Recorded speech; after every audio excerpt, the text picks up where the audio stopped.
babalik tayo sa sitwasyon nyo na nung panahon na bago mag-pandemic, may enough na save kayo na pera, pipiliin nyo pa rin ba magtinda sa cart or mag-open na agad kayo ng physical store? For example po, yung food cart. Pag nasimulan po yun, that is around... So si Flame and Walk, ma'am, talagang andyan lagi nakaalalay kay franchisee. Yes po, yes po. Yun ang pinaparamdam natin. Opo. Diba? Nothing bad with being an employee. Pero iba din po kasi pag sinabing sarili ng business.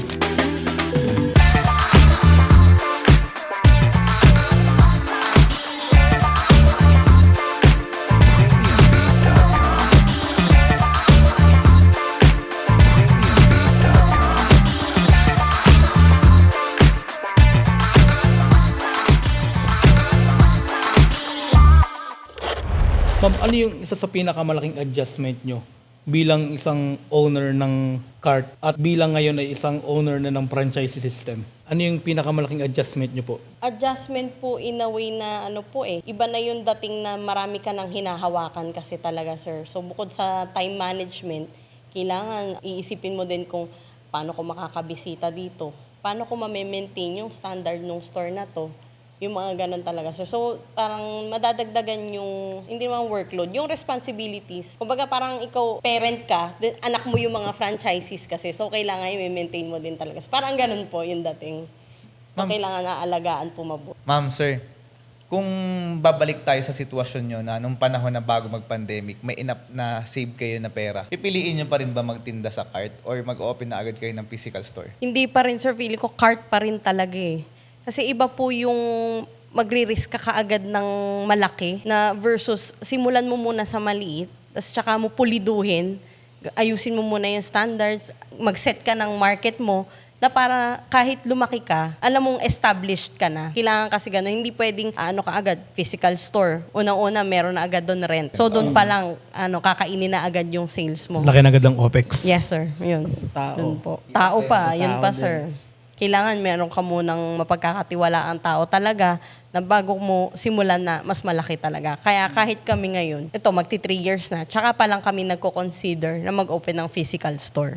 Kasi gusto ko ipakita dun sa viewers natin na hindi basehan kung may kapital ka man o wala para magsimula ng negosyo. Kasi yung iba, ang gusto, physical store agad. Pero kumbaga kami rin mismo, kinonsider natin na magsimula muna sa cart para nakikita natin yung market talaga natin, kung anong improvements, di ba? So kagaya nyo rin, ma'am, na nakakatuwa kasi nagsimula sa cart, tapos ngayon parami na ng parami na mag-ilang branch na, tapos may mga inquiries pa. Narinig ko, may parang 10 inquiries pa rin kayo na inaayos ngayon, Yes, di ba? sir. For Opo, franchising. ongoing po. Ongoing. Ang laking bagay na nagsimula sa maliit, ma'am, no? Opo, sir. Start small talaga para along the way po, hindi mo maiiwanan, hindi mo basta-basta mabibitawan yung yung business mo. Kailangan po talaga sa maliit muna para alam mo mismo sa sarili mo na, when you look back, ito, sinimulan ko to, akin to. Akin to. Talagang blood, sweat, and tears, amin to. Maganda yung kwento. Maganda yung kwento. At saka, pagka maliit yung sinimulan mo, magagawan mo agad ng system, di ba? Hindi yung pagmalaki,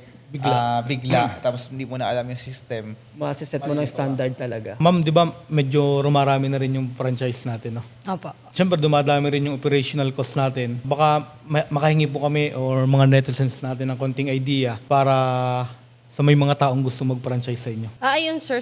Sa franchise naman namin po, sir. For example po, yung food cart. Pag nasimulan po yun, that is around 119K po. Then, 119,000. Apo, 119 po. Then, all in na po yun, wala lang po yung motor.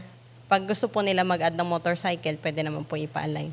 Then, ano naman po siya, sir? Ang projected naming ROI po is 5 to 6 months. That is around, with given, 30 cups per day lang po yung given na, 30 cups per day, 30 minimum cups lang. po. So Opo. pagka nakabenta ako ng 30, pwede na umuwi. So, kahit Kota na. mga hapon pa lang, uwian na. Ay, sa amin po hindi. Ako po pagka gano'n, naggalit ako, sabi ko, bakit, ba't yan lang? Yung pa lang ang simula. Opo. Yan pala. Ibig sabihin, ma'am, safety na within 5 to 6 months, makukuha mo yung Opo, yun po, ROI. sa 30 cups. Pero syempre, kami naman po, hindi po namin papayagan na yun lang yung sales mo po. Syempre. Syempre, opo.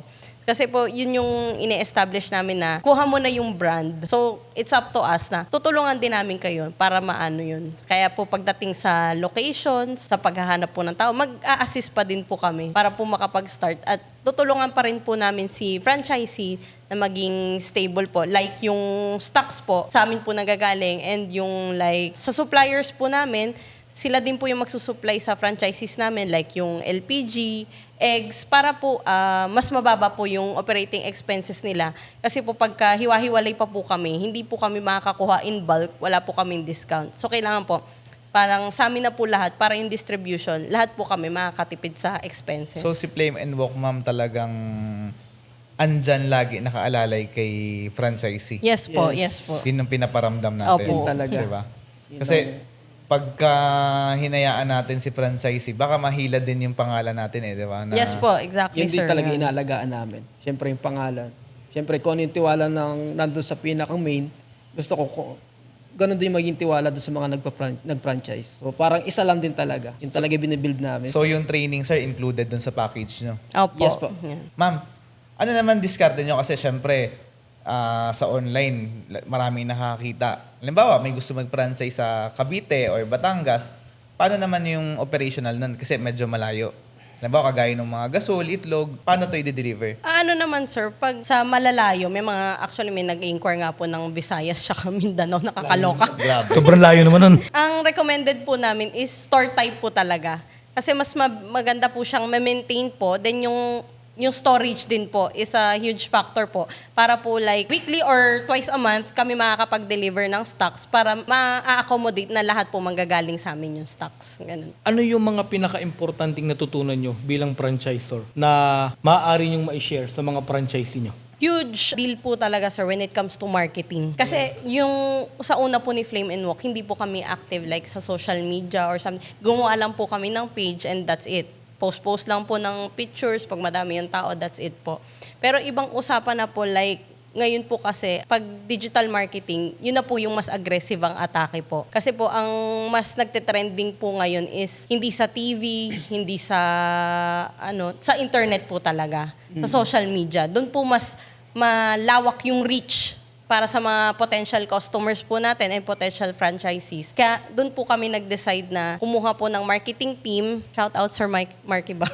Kaya po kumuha po kami ng marketing team para po matulungan po kami kasi mas gusto po namin hands-on sa mga franchisees. So, ibang aspect na po when it comes to marketing para mas focus po yung social media ni Flame and Walk pagdating po, mas namamanage po ng maayos pala. So kasama pa rin dyan, ma'am, itutulungan nyo pa rin sa marketing yung mga franchisee nyo, di ba? Yes po, sir. Kasama na po sila. Parang isang centralized po yung page ni Flame and Walk para, kumbaga, lahat po ng post ni Flame and Walk, ipopost din po yung stores nila, ganun po.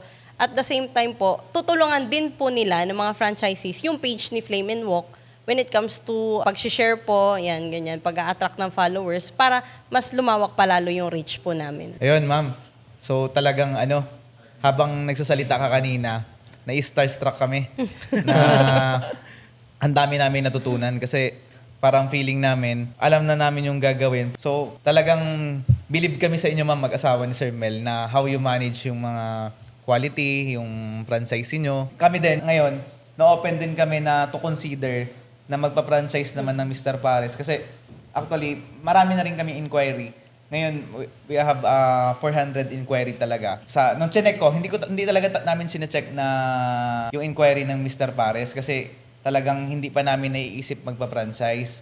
Kaso lang, nung chinek namin one time, to be honest, meron kaming 400 inquiries. So sabi namin, bakit hindi namin i-consider na magpa-franchise?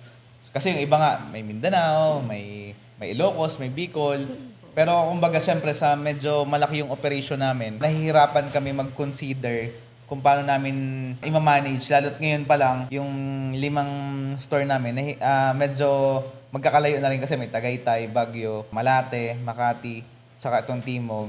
And then soon mag-open yung Marikina namin. Pero ma'am, dun sa share mo experience, medyo nakikita namin na sabi nga namin, si Flame and Walk, kayang-kaya. Bakit kami hindi rin kami makapag-try, makapagpa-franchise? Oo, sir. So, ang dami namin natutunan, ma'am, na nakapag-open. Kasi, kumbaga, yung unang believe kami, ma'am, sa lakas ng loob. Kasi, Yung una pa lang na nag-open kayo dun sa cart, ang kasunod na nun, na nagpa-franchise na kayo, yung lakas ng loob nyo, ma'am, kayo ni sir, talagang time to time, from empleyado, from nawalan ng trabaho, tapos ang kasunod nito, blessing, nag-open kayo ng store sa cart. Talagang dahan-dahan inahon nyo yung from cart, ma'am, tapos ngayon dahan-dahan ino-operate nyo na, binubuksan nyo na yung mga kiosk nyo, di ba? So, we are very honored, ma'am, na nabisita nyo kami dito ngayon. Kasi kahit kami, dami namin natutunan sa inyo ni sir na ang nakita ko talaga sa inyo, yung lakas ng loob nyo. Doon ako nabilib kanina sa 8 cups talaga. Yun talaga yung tumatak sa akin na, kasi ako mismo, napaamin ako kanina na yung 8 cups, and ang nakita nyo doon, yung positive side. Kasi kung ako, baka panghinaan kami ng loob na syempre, may inopen ka na, syempre yung operation mo nung araw na yun, di ba, na nag-open Baka ka. kulang pa. Baka kulang pa. Pero kumbaga kayo, nakitaan nyo to na lalaki. And ngayon, nandyan na nga, meron na kayong 4 na store. So, ma'am, kayo, ano naman ang mabibigay nyong idea dun sa mga empleyado ngayon na gustong tumawid sa pagninegosyo? Or masasabi nyo ba na mag-franchise na sila sa inyo para maging isang negosyante? Ano naman ang mabibigay nyo, ma'am, na idea? Yes, sir. Kung kaya nila mag-franchise sa amin, go. Invite ko talaga sila lahat. Pero lagi nilang tandaan, kahit nothing bad with being an employee, pero iba din po kasi pag sinabing sarili ng business, another risk po. But if you want it, don't be afraid. You can start small, then little by little po, ayun po, you can build up your own business po. Basta kailangan lang, you need to have faith, of course, yung experience po, and kailangan wag panghihinaan talaga ng loob. Ikaw, sir? Yun, same lang din. Tapos, sa akin lang din, hindi naman kasi laging panalo sa pagiging sa business eh. Minsan kasi, syempre, food yan.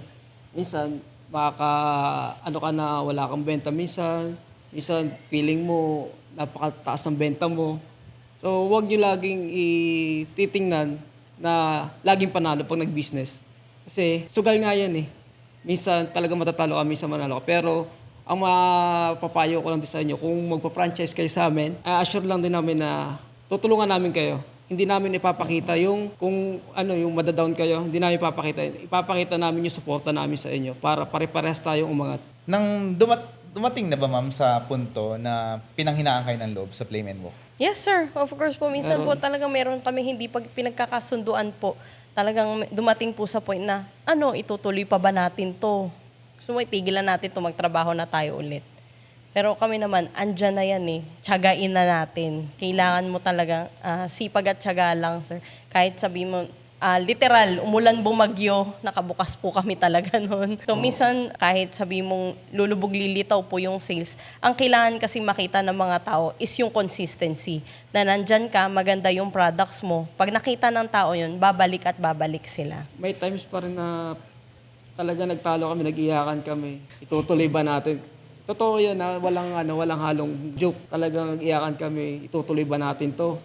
Kasi sobrang pagod na eh. Minsan wala yung tao, tapos kami lang. Then, hindi naman tayo robot na hindi minsan nagkakasakit. Siyempre, or napapagod, minsan nagkakasakit. So paano natin i-open to? Meron din talaga time na, wag na tayo mag-open. Makakapagod eh, balik na lang tayo sa pagiging empleyado. So dahil sa tiwala, kasi ako yung parang unang sumusuko eh. Kasi sobrang pagod na talaga, sabi ko gano'n. Dahil sa kanya, feeling ko parang, kung ako susuko, parang hindi ako yung tamang padre de pamilya na bigla lang susuko. O parang ang hina ako kaysa sa kanya.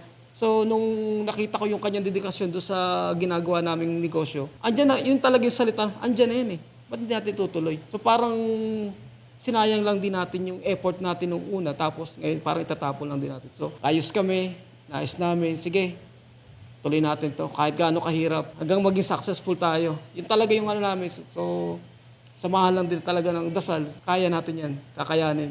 May time ba, ma'am, na yung pagiging partner nyo in business nakaka-apekto sa pagiging partner in life? Hindi naman din po, wala. sir, masyado. Kasi parang alam po namin yung strengths and weaknesses po ng isa't isa. So, kung specialty niya yung sa pagluluto, dun siya. Specialty ko yung sa financial and managing aspect, andito ko. So, parang kailangan makakomplement namin yung isa't isa. Yun yung maganda din po sa amin na sakto po na we complemented each other with regards sa business namin. Kaya po napatakbo namin siya ng maayos. So ma'am, anong mga naging tulong na naging isang empleyado muna kayo bago kayo naging isang negosyante? Ay, dun sir kasi po, dun namin natutunan po lahat. Yung, Experience. sa experience po talaga doon ko natutunan kung ano pong kailangan pag magmamanage ka ng isang restaurant, kung paano mo patatakbuhin yung food cost mo, paano mo paliliitin without damaging the quality of your food, without sacrificing the quality of your food. And also the labor po, pagdating sa mga tao, kung magkano po like yung dapat na ipapasahod sa kanila, para makita mo pa din na yung bottom line ng negosyo mo is kumikita ka pa din ng maayos. And so, ini-invite ko sila po sa upcoming branches po ni Flame & Wok. Sa first takeout nook niya po sa Las Piñas po, sa Golden Gate Subdivision. And sa next po, si Binyan po. So, abangan nyo kami dyan, guys. And if may gusto nyo makapag-franchise sa amin, don't hesitate to message us on Facebook, TikTok, or Instagram po. So ma'am, maraming salamat Sir Mel. Ay, thank you, sir. Ma'am, maraming salamat. Thank you Thank sa you po. pagbisita sa amin dito kahit medyo Thank you malayo. Talagang sobrang natutuwa kami na yung mga nagsisimula from cart papunta dun sa malaki, talagang dito natin pinapakita na hindi talaga basehan yung kapital. Yes, sir. So, diskarte talaga yung importante dun sa pagninegosyo. Tama. Opo. Ma'am, maraming salamat Thank po. you. Thank you po, sir. Thank you.